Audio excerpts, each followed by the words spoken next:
mokili ekangi yawe moto akosala se yo papa.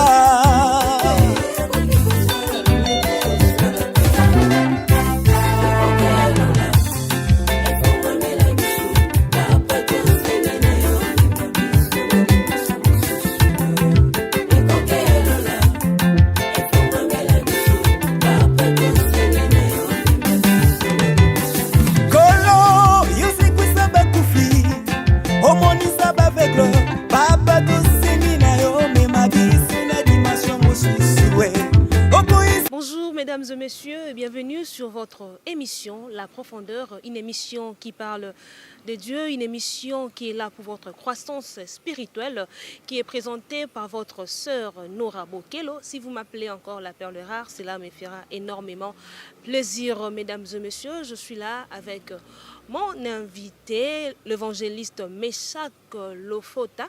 Bonjour évangéliste. Bonjour. Vous allez bien? Oui, je vais très bien par la grâce de Dieu. Et la santé? Oui, la santé, ça marche toujours avec le confinement.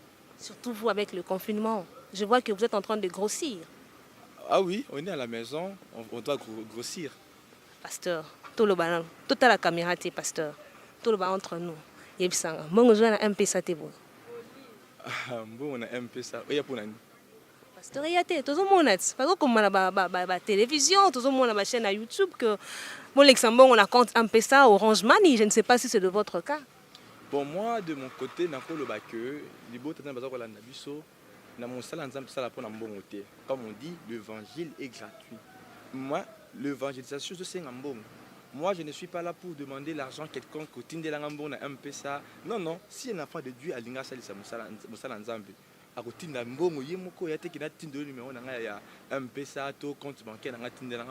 ça. Pasteur, biso tondi mabino le soutien. Depuis que vous avez miné n'attend le confinement, quand on a un peu ça. Bon, je m'en vais directement avec mon invité. Naboyi kosa la débat avec le pasteur. Comme le dit bien mon évangéliste, l'évangéliste qui est là.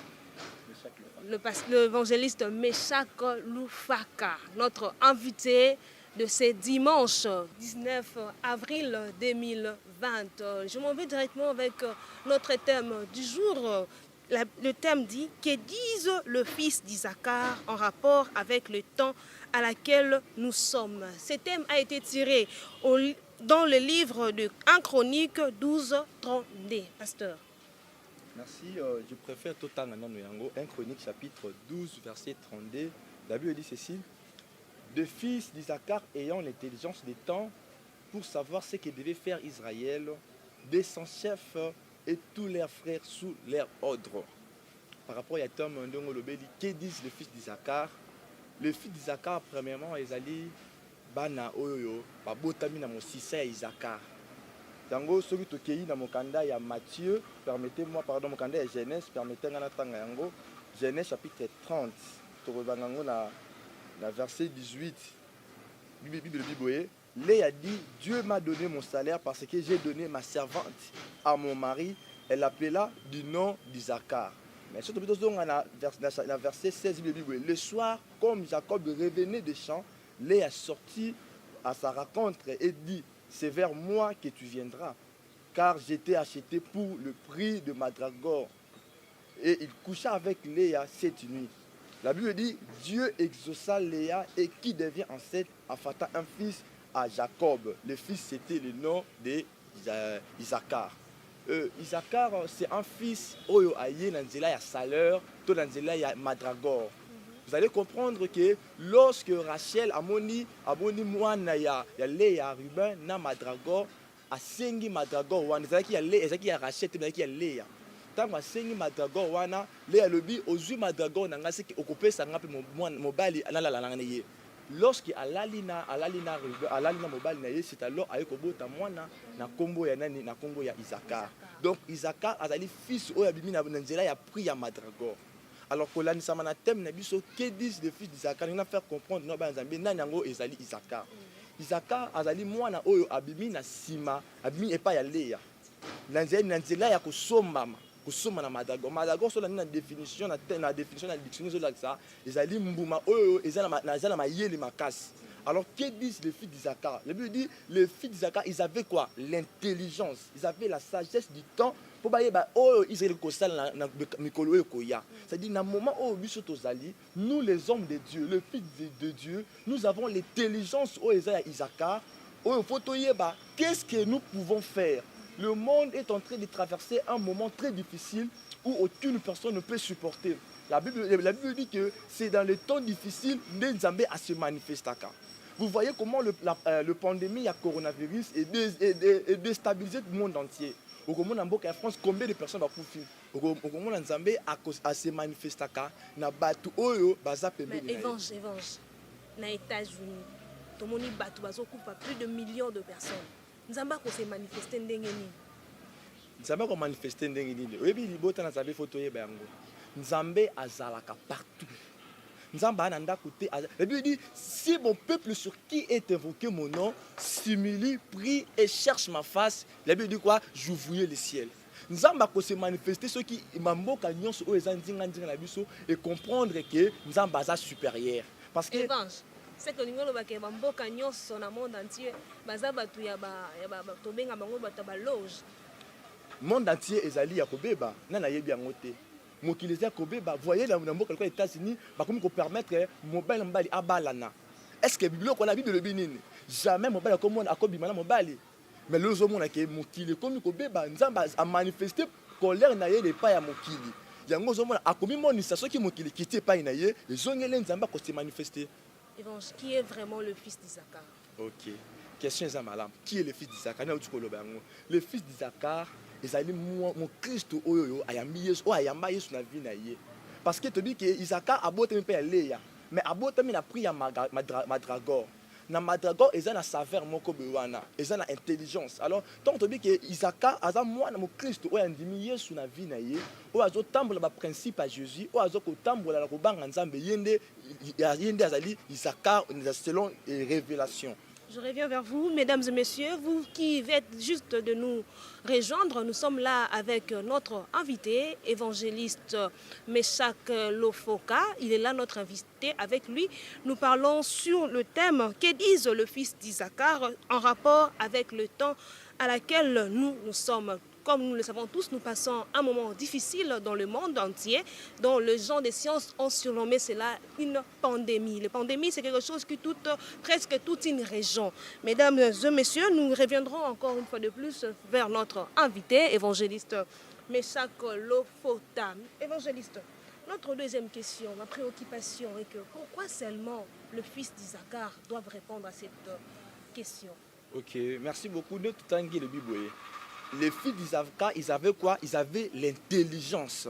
L'intelligence du temps pour savoir ce qu'ils devaient faire. Qui les Israélites. Donc, il faut ayeba. Moi, Nzambe, pasteur, nyonso azolanda biso. Il faut ayeba dans le moment où tozali. Qu'est-ce qu'on peut faire? Docteur, une solution à la pandémie à coronavirus. Vous allez voir que même à États-Unis, qu'on quitte. Mais maintenant, c'est... Basali virus. Basali bakisi, mais est-ce que combien de personnes sont mortes dans la pandémie aux États-Unis? Vous allez voir que les autres rendent fils d'Isaacar à Téléma. Le monde a besoin de fils d'Isaacar qui se mettent. Vous allez voir Élisée, Élie. Lorsque Élie a quitté le but que sinon à ma parole, mboule beta te, c'est là qui n'est. Et beta quitté. Alors le monde entier va la poser Isaacar au bac qui est fini pandémie.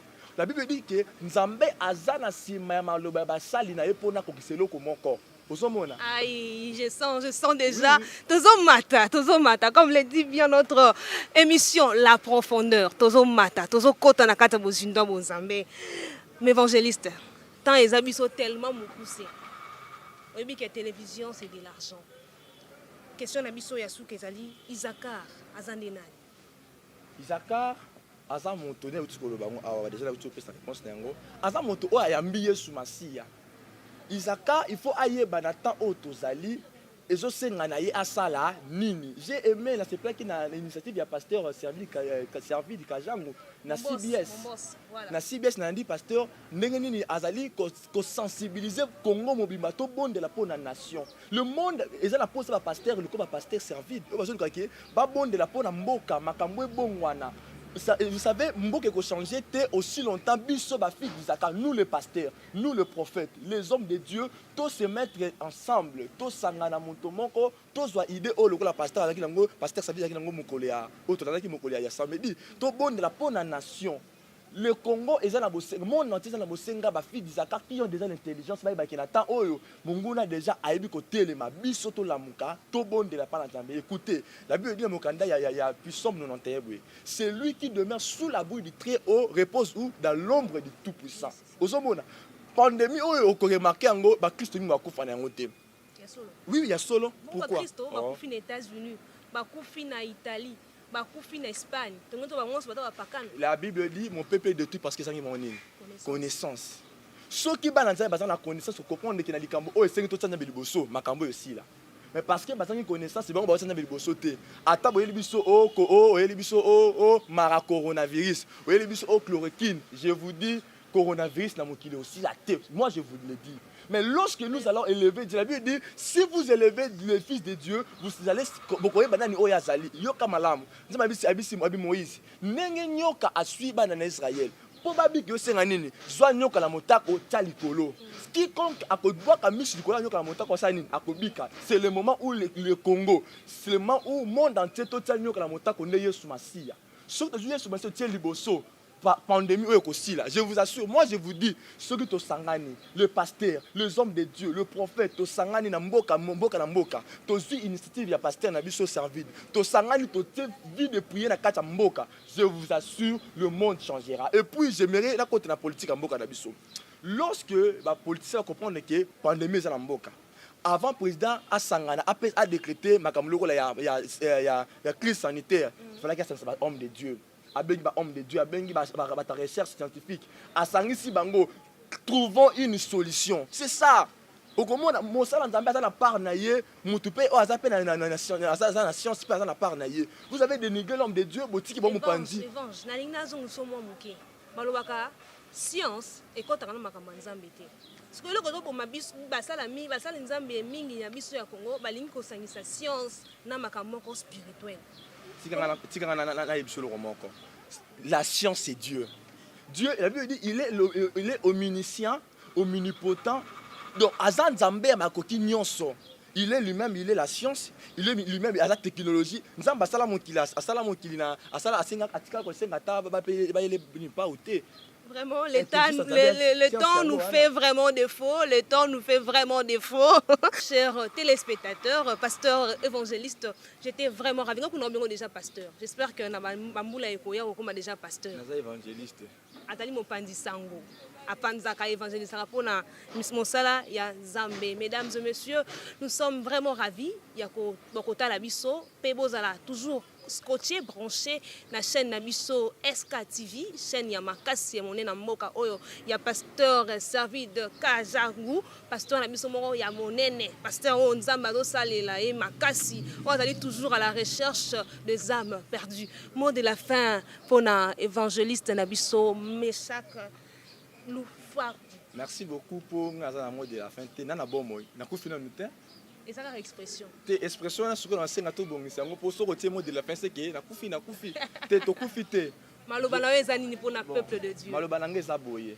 Peuple de Dieu ozo landanga na internet, ozo landanga bisika nyonso. Toza na tango ya difficile. Ezo senga na ngai na yo to telema. To telema na vie de prière. To telema ba Christo nyonso. Nous devons avoir l'intelligence ya Isaac. Koyeba makambo zoleka. Makambo zoleka mabe. Totelema. Lèvons-nous dans le sambo. Totamba na kobanga Nzambe. Bilembo ya suka yango eza kotalisama. Yango tolanda initiative ya l'homme de Dieu. Prière ya kosambela pona nation. Kobondela pona mboka Congo. Kobondela pona église ekangami. Bande ko église ekangami tozo sambela te na kati d'église. Eza pasi. Yango zo senga na ngai na yo bana Nzambe tolamuka tozala wana.